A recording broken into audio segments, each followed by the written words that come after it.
नमस्कार दोस्तों, एक बार फिर से आप सभी का बहुत बहुत स्वागत है आपके अपने यूट्यूब चैनल सर्वोदय गुरुकुल में। दोस्तों, आज की इस वीडियो में हम लोग पढ़ने जा रहे हैं यूपी बोर्ड कक्षा 8 का गृह शिल्प यानी गृह विज्ञान या होम क्राफ्ट का चैप्टर नंबर 2 है स्वच्छता। वेरी इंपॉर्टेंट चैप्टर है। आप लोग अपनी कॉपी और पेन निकाल लीजिएगा। जो भी प्रश्न यहाँ पे कराए जाएंगे उसको अपनी कॉपी और पेन में कॉपी में नोट करके चलिएगा, क्योंकि जो आपके परीक्षा पॉइंट ऑफ व्यू से जितने भी प्रश्न इंपॉर्टेंट बनते हैं सब आपके प्रश्न यहीं से देखने को मिलेंगे। इससे बाहर कोई प्रश्न आपको देखने को नहीं मिलेगा और आपके ज्ञान के लिए भी बहुत ही इंपॉर्टेंट है। साथ ही साथ उनके लिए भी इंपॉर्टेंट ये चैप्टर बन जाता है जो भी किसी भी एग्ज़ाम की तैयारी करते हैं, क्योंकि ये जितने भी चैप्टर यहाँ पे कराए जा रहे हैं हर एग्ज़ाम में इससे रिलेटेड क्वेश्चन पूछे जाते हैं। इसलिए कभी भी आप किसी भी एग्ज़ाम की तैयारी कर रहे हैं तो कक्षा 6 से लेकर के या 5 से लेकर के अगर आप 8 या 9 तक के जितने भी बुक हैं सबको पढ़ डालिए, सबके क्वेश्चन आंसर कर डालिए, तो कोई ऐसा एग्ज़ाम नहीं है जिसको आप क्लियर नहीं कर सकते हैं। चलिए शुरुआत करते हैं इस वीडियो की। सबसे पहला प्रश्न यहाँ पे दे रखा है कि वस्तुनिष्ठ प्रश्न है और इसमें क्या करना है कि आपको रिक्त स्थानों की पूर्ति करनी है। पहला यहाँ पे कथन दे रखा है वालों की सफाई व्यक्तिगत स्वच्छता है, यानी कि इसमें से 3 ऑप्शन दे रखे हैं, इसमें से एक सही है, उसी को यहाँ पे खाली स्थान में भरना है। तो हम ध्यान रखेंगे बालों की सफाई कैसी स्वच्छता होती है। तो जो बालों की सफाई होती है, जो हमारे शरीर में जितनी भी सफाई होती है, जो हम पर्सनली अपने शरीर की सफाई करते हैं, नहाना, स्नान करना, ब्रश करना, मंजन करना, क्या नाम है कि नाखून को काटना, बालों को काटना, आपके त्वचा की सफाई, ये सब जितनी भी सफाई आपके अंतर्गत आएगी, हाथ धोना, मुंह धोना, खाना पीना खाना, ये सब जो जितनी होंगी ये सब आपकी व्यक्तिगत स्वच्छता के अंतर्गत आएंगी। तो इसमें से एक सही होगा और जो सही होगा वही वाला छाट करके इस वाले खाली स्थान में भर देना है। यहाँ पे खाली स्थान तो नहीं दिख रहा है, लेकिन मैं बता दूंगा कौन कौन सा खाली स्थान है और खाली स्थान पर आप लोग भरते चलिएगा। ठीक है, यहाँ पर आपका खाली स्थान था व्यक्तिगत स्वच्छता का। सेकेंड है घर आस पड़ोस तथा सार्वजनिक स्थलों की स्वच्छता पर्यावरणीय स्वच्छता के अंतर्गत आती है। तो यहाँ पूछ रहा है जो घर, या इसमें से 2 ही पूछा गया है, या तो पर्यावरणीय डालना है या तो व्यक्तिगत डालना है। तीसरा और होता है अगर सामाजिक डालते तो सामाजिक के भी इसमें हो सकता था, लेकिन इसमें 2 ही ऑप्शन थे, इसमें से एक ही आपको चुनना है। तो इसमें से क्या कर सकते हैं, ये हमारा पर्यावरणीय, अगर हम आसपास घर की सफाई करते हैं, आस पड़ोस की सफाई करते हैं, या सार्वजनिक स्थलों जैसे सार्वजनिक स्थलों की सफाई करते हैं, जैसे कि आपके स्टेडियम हो गया आपका, या पार्क हो गए, या आपके क्या नाम है स्कूल का प्रांगण हो गया, ये सब क्या किसके अंतर्गत आ जाएंगी, इन सब की जो सफाई होती है पर्यावरणीय स्वच्छता के अंतर्गत आ जाएगी। इसलिए हम खाली स्थान में क्या भरेंगे बच्चों, खाली स्थान में हम लोग भरेंगे पर्यावरणीय स्वच्छता। प्रश्न नंबर 2 है अति लघुत्तरीय प्रश्न है। इसमें पहला प्रश्न दे रखा है कि घर में प्रतिदिन प्रयोग में आने वाले 5 सामानों के नाम लिखिए। तो आपके घर में कौन कौन से सामान जो डेली यूज़ होते हैं, प्रतिदिन यूज होते हैं, उनके नाम लिखने हैं। तो उत्तर में लिखेंगे, पहला है आप बर्तन का इस्तेमाल करते हैं, दूसरा है फर्नीचर यानी कुर्सी या मेज़ का इस्तेमाल करते हैं, फर्नीचर में आ जाएगा। किताबें आप इस्तेमाल करते हैं डेली, चूल्हे का इस्तेमाल करते हैं खाना बनाने के लिए, साइकिल का इस्तेमाल करते हैं या स्कूटर का इस्तेमाल करते हैं। ये सब चीज़ें आपकी घर में प्रतिदिन काम आने वाली चीज़ें हैं। और भी चीज़ें हैं, आप जो भी और भी चीज़ें करते होंगे उसको लिख सकते हैं, अपने मन से लिख सकते हैं, कोई दिक्कत नहीं है। ज़रूरी नहीं है कि सेम क्वेश्चन का आंसर आप सेम दें।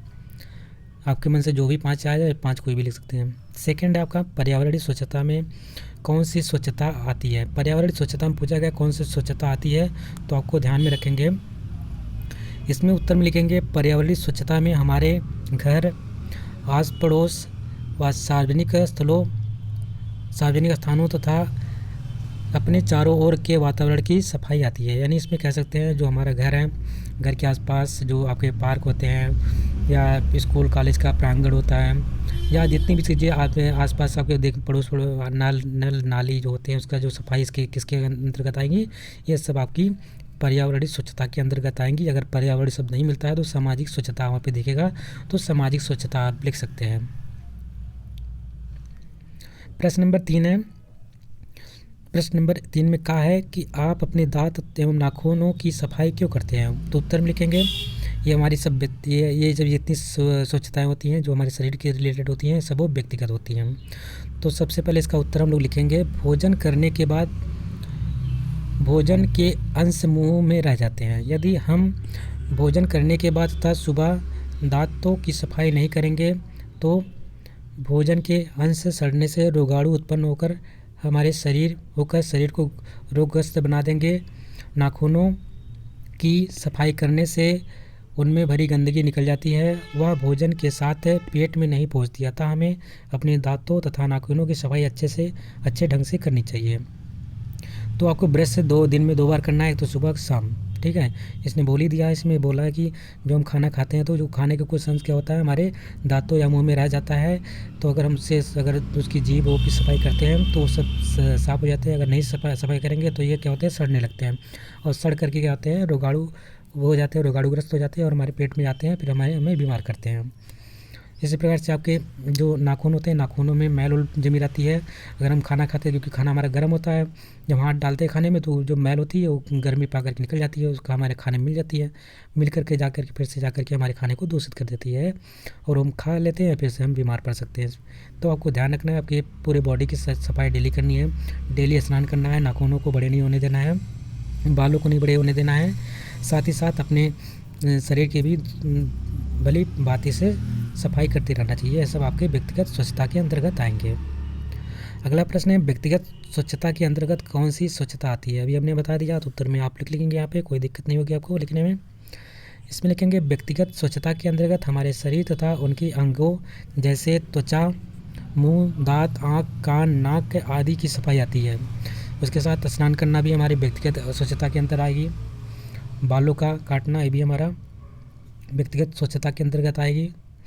शौच के बाद आपका हाथ धुलना ये भी आपकी स्वच्छता के अंतर्गत आएगी। खाना खाने के बाद आपको हाथ धुलना, खाना खाने से पहले भी आपको हाथ धुलना, ये भी आपकी स्वच्छता के अंतर्गत आएगी।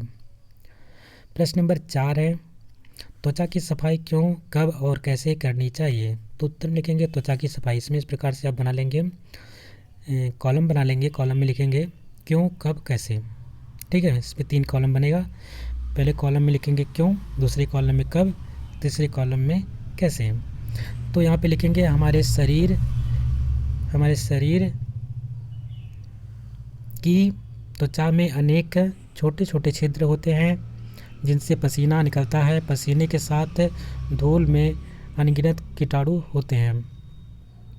यदि त्वचा को स्वच्छ ना किया जाए तो धूल में पाए जाने वाले कीटाणु शरीर में प्रविष्ट होकर हमारे शरीर को रोगी बना देते हैं। घर में विभिन्न प्रकार के कार्य करने में व मल आदि साफ करने से हमारे हाथ में धूल या अन्य कीटाणु संपर्क में आ जाते हैं, तो इसलिए आपको इसकी सफाई करनी चाहिए। दूसरा है कब करनी चाहिए, तो प्रातः काल स्नान द्वारा हाथ पैर को साफ करके। कैसे करें? स्नान करते समय शरीर के सभी अंगों को मल कर साफ करके शौच क्रिया के बाद हाथ को साबुन या राख से धोकर खाने से पूर्व हाथ पैर को अच्छी तरह से साफ करके, इस प्रकार से आप सफाई कर सकते हैं अपने त्वचा की। प्रश्न नंबर अगला है, पर्यावरणीय स्वच्छता में आप क्या सहयोग कर सकते हैं, वर्णन करें। हमें अपने पर्यावरण को साफ तथा रोग रहित बनाने में निम्नलिखित सहयोग करना चाहिए। उत्तर में लिखेंगे हमें अपने पर्यावरण को साफ तथा रोग रहित बनाने में निम्नलिखित सहयोग करना चाहिए। पॉइंट नंबर 1 है, पॉइंट नंबर 1 में लिखेंगे हम लोग खाने की सड़ी गली चीज़ें इधर उधर ना फेंक कर कूड़ेदान में फेंकना चाहिए। अपने बगीचे में एक गड्ढा खोदकर उसमें डालना चाहिए, जिससे एक अच्छी खाद तैयार होती है, जिसको हम कंपोस्ट खाद कहते हैं, और ये हमारे लिए बहुत ही लाभदायक होती है, जो कि जैसे कि ऑर्गेनिक खाद होती है, इनऑर्गेनिक नहीं होती है, और ये हमें पैदावार के लिए बहुत ही लाभदायक होती है। साथ ही साथ हमारे स्वास्थ्य के लिए भी ये खाद बहुत ही स्वस्थजनक होती है। सेकंड पॉइंट है, जल स्रोत के समीप नहाना, कपड़े धोना, पशुओं को नहलाना एवं शौच नहीं करना चाहिए। जहाँ पे आपका जल स्रोत है, यानी कि आपका जहाँ पे नल है उसके पास नहाना नहीं चाहिए, कपड़े भी नहीं धोना चाहिए, पशुओं को भी नहीं नहलाना चाहिए एवं शौच भी नहीं करना चाहिए उसके आसपास, क्योंकि जो पानी होता है आपका रिस कर करके धीरे धीरे जो ग्राउंड वाटर होता है, ग्राउंड वाटर के उसी में जाता है, फिर जाकर कोई अगर अशुद्धि वाला जल होगा दूषित जल होगा। अगर दूषित जल आप नहाने से, कपड़े धोने से आपका जो जल होता है दूषित हो जाएगा। अगर उसी से माध्यम से वो फिर रिसर के वहीं जाएगा नीचे, फिर से वही आपको ऊपर से आएगा, तो कहीं ना कहीं आपके लिए हानिकारक होगा, आपके स्वास्थ्य के लिए हानिकारक होगा और कई प्रकार की बीमारियाँ आपको लग सकती हैं।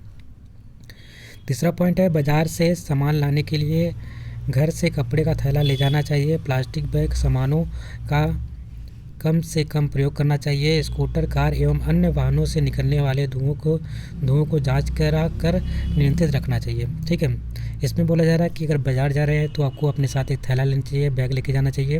वहाँ से प्लास्टिक वाला थैला लेके नहीं आना चाहिए, क्योंकि प्लास्टिक ऐसा चीज़ है जो डीकम्पोज नहीं होता है, यानी कि उसका हम अपघटन नहीं कर सकते हैं। वो जैसा रहता है वैसे, और हमारे पर्यावरण के लिए बहुत हानिकारक होता है, क्योंकि आज के समय में देख रहे हैं गाय उसको खा जाती है और गाय खा करके उसके मर जाती है, उनकी पेटों में ये गलता नहीं है। साथ ही साथ आपको ध्यान रखना है, स्कूटर, कार एवं अन्य वाहनों से निकलने वाला जो धुआं होता है इसमें हम कार्बन मोनोऑक्साइड होता है।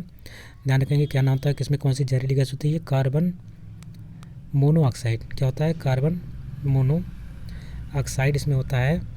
ये कार्बन मोनोऑक्साइड का, ये हमारी एक जहरीली गैस होती है, और ये जहरीली गैस होने की वजह से ये क्या आती है, हमारे रक्त में धीरे धीरे घुल जाती है और हमें धीरे धीरे, अगर ज़्यादा मात्रा में अगर आपके शरीर में पहुँच गई तो आपको मृत्यु तक भी पहुंचा सकती है। कार्बन मोनोऑक्साइड बहुत ही जहरीली गैस होती है, जिससे आपके दम घुटने से मृत्यु हो जाएगी। अगला है, स्कूटर, कार एवं अन्य वाहनों से निकलने वाले धुओं को जांच कराकर नियंत्रित रखना चाहिए। पटाखे सार्वजनिक स्थानों पर नहीं छोड़ना आना चाहिए। उद्योगों से अपशिष्ट पदार्थों को नदियों व तालाबों में नहीं बहाना चाहिए। जो आपके उद्योग होते हैं, कल कारखाने होते हैं, उसमें से कुछ अपशिष्ट पदार्थ निकलते रहते हैं, उसमें से उसको क्या करना है कि नदियों और तालाबों में नहीं छोड़ देना चाहिए, डायरेक्ट उनका निस्तारण करना चाहिए। आपके उसका सीवेज ट्रीटमेंट होता है, सीवेज ट्रीटमेंट करना चाहिए। ट्रीटमेंट करने के पश्चात ही उसको नदी नालों में छोड़ना चाहिए।